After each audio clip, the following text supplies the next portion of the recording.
Hello everybody, how are you today? Hope you're ready to get your scrubbing on. Today I'm doing a pour your way into our heart layout. And while I'm actually doing this voiceover, I do have Ivy sitting on my lap. A little bit wary at the moment because of all the storms that are happening around us. So this one's a little bit longer and it's a little bit more to it, but I actually really love how this turns out. And this is a monthly hop that we do, as you know, and it's about our four-legged friends. So I'm starting off with some modelling paste through a stencil.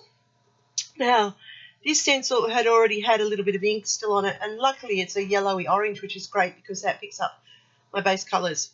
There's going to be a few layers to this layout. It's a little bit different, but I just love challenging myself to be creative, and I hope that I do something today to inspire you. I'm just putting the modelling paste through the stencil. As you can see here, I like this modelling paste. It's really thick. I don't have to put lots on, and it leaves a nice dense layer to my layout. Sorry for the screeching in the background. That's Jack, my cockatoo. He thinks he owns the place and he doesn't like being by himself. So at the moment he's having a bit of a screech. So I really do apologise that he's screeching in the background. As I said, I'm using the stencil with the modelling paste just because I want to build up some depth and some texture to this layout. I am using Scrapbook Fantasy's boho collection here for today's layout.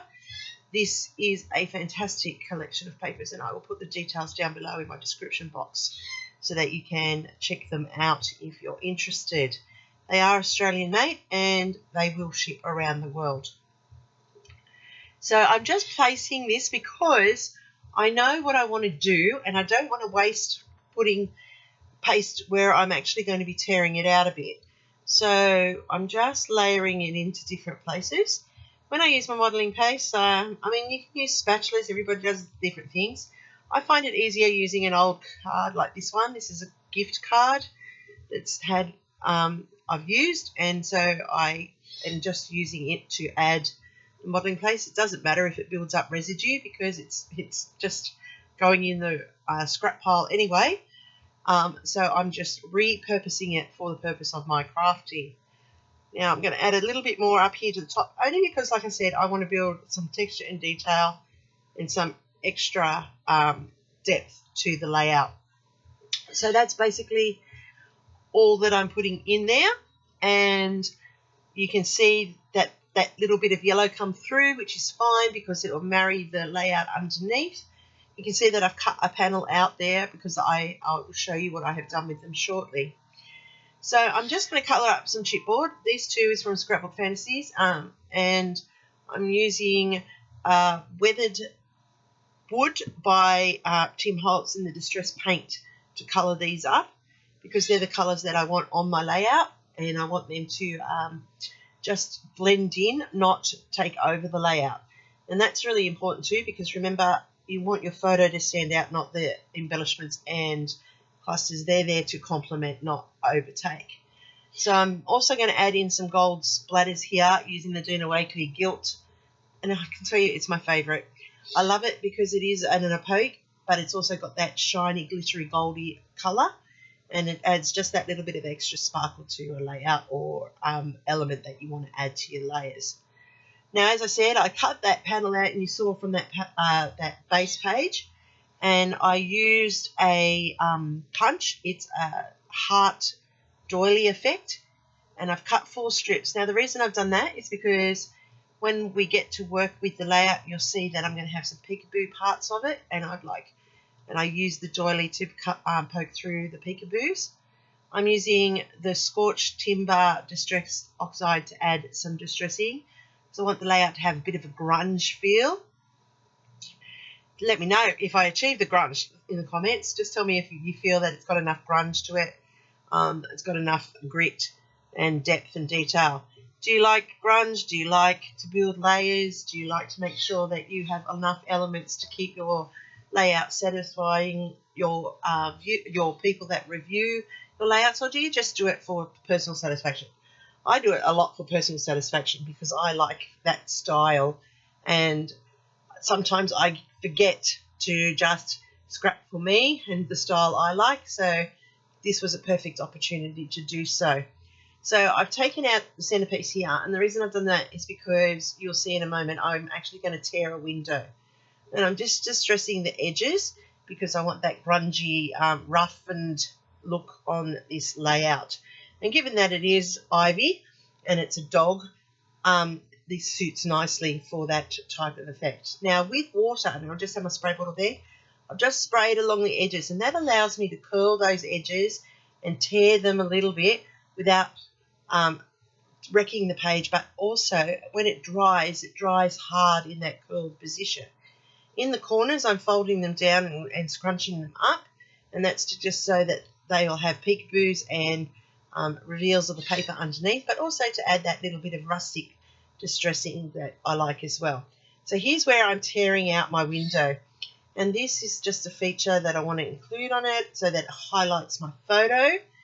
As I said, my photo is of Ivy. Ivy's our baby. She's the biggest baby in our family. We do have quite a few animals, and it's quite funny because when the children were growing up, I'm not an animal person. I really am not. But suddenly I have a dog, 2 cats, and 2 birds. So go figure. But Ivy, she was bought during COVID lockdown time when my daughter Lily was really struggling emotionally, a whole lot of things. She's very much an empath, this little girl, and she has become very much a companion to my husband through his heart issues and medical concerns and my daughter's mental health. But she is the family's baby. Everybody in the family just idolizes her. Everywhere we go, Ivy goes with us, and it's so funny, even to the point recently when I saw my cousins and we brought Ivy out of the car, they went, oh, of course, the dog was there as well. So it's very hard as well because we cannot go anywhere without her. She can't be left alone, so we have to organise babysitting at times to make sure that she has somebody with her at all times, because she is an empath. Now, you see there, I almost made a mistake cutting there. I almost cut off her tummy, but then I corrected it and I've gone in. And I wanted to show you the cutting out of the photo because I want all that background eliminated and I just want her to be the feature. And as you can see, look at her. Look at that face. Isn't she gorgeous? Now, I'm going to cut out some butterflies off this Vicky Bouton piece of paper that I have because I want to add them into my embellishment clusters. And I'm just showing you how to do it with my left hand cutting. So I use right-hand scissors and I cut with my left hand, but I am right-handed. So go figure. And I've tried left-hand scissors, but I just can't use them. I just can't do it. I don't get it. I don't know. The blade just doesn't work for me. So I cut the opposite direction to a right-hand person using right-hand scissors, but I have managed to teach myself to do the fussy cutting. I wasn't very good at the beginning. I used to have to always get my friend Diane to do it for me. But necessity with her being so far away, I have to do it myself, and I've had to learn to do it. So I just wanted to point out that we all overcome little obstacles when we're crafting. Do you have an obstacle you have to overcome because of an injury, because of a hand placement, or just because you haven't learnt to do it? Let me know in the comments. I always like hearing other people's stories about their crafting experiences, and this is a great way of building up that crafting community. So what I'm doing now is I'm going to put in that peekaboo effect that I said I wanted, and what I've done is I'm cutting off strips of that doily embossed edging, and I'm tucking them along the edge of the base underneath, and then they will come out under that nice rippled effect that I've created with the paper rolling and tearing. And I'm just making sure that the doily touches the edge of that page, that's what's showing when you look at the detail of it. And it's just that extra little bit of a rustic feel to it, but it softens it with the doily effect. Now I'm going to put some down here in this bottom corner so that it comes out underneath that folded corner strip there. And so it gives like another layering to it. It adds another dimension to the layout.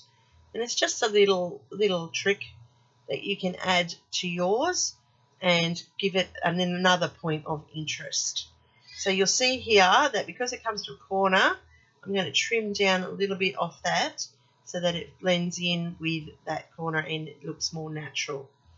And then the last bit I'm going to put down here into these tuckaboo bits down here, just so that when you look at it, you'll see all of that detail. Now, because the paper is still a little bit wet, and that's because I had wet it so that the folds will go hard, getting the tape off is a little bit tricky because it's wanting to lift, and so I'm having a little bit of difficulty lifting it there. But I'm going to end up gluing it because that that tape is just not liking the wet paper. And I was being a bit impatient, not waiting for it to dry. And so there you can see around the edge now, I've added that little bit of extra distressing, a little bit of interest with those doily edges, that folded corners revealing little pieces of the colour of the papers underneath. So that's just a little technique and a little way of creating. Now, I don't want this paper to be slipping and sliding, so I'm just going to put some washi on this side to seal it down and hold it in place. And that's just a little trick so that it doesn't move. Now, I have taken a quote and I'm going to put that in under the window there. And I really do love that quote. It said, "When I saw you, I fell in love, and you smiled because you knew." So that's it. We always say that she's got a big smile on her face. So as soon as my daughter saw her, that was it. We weren't getting any other dog. We were getting Ivy. She was the runt. She's a little foxy cross chihuahua. So she's not very big. She's only 5 kilos. She's only a little girl. Like, she's resting in my arms right now. And like, I can do multitasking things with her. That she's just like having another little baby. And she just is so empathic. An example, yesterday when I had an episode with my coughing and I could not get my breath back, I was panicking myself. I couldn't get my breath back. She started to cry. She got tears in her eyes and she came over. She sat on my lap and she was trying to calm me down and trying to get me back to get my breath. That's the type of dog she is. She empaths other people's pain, takes it on board herself. So she's a good little girl. And so I'm just put some foam in behind this because I wanted it to sit nice and flat.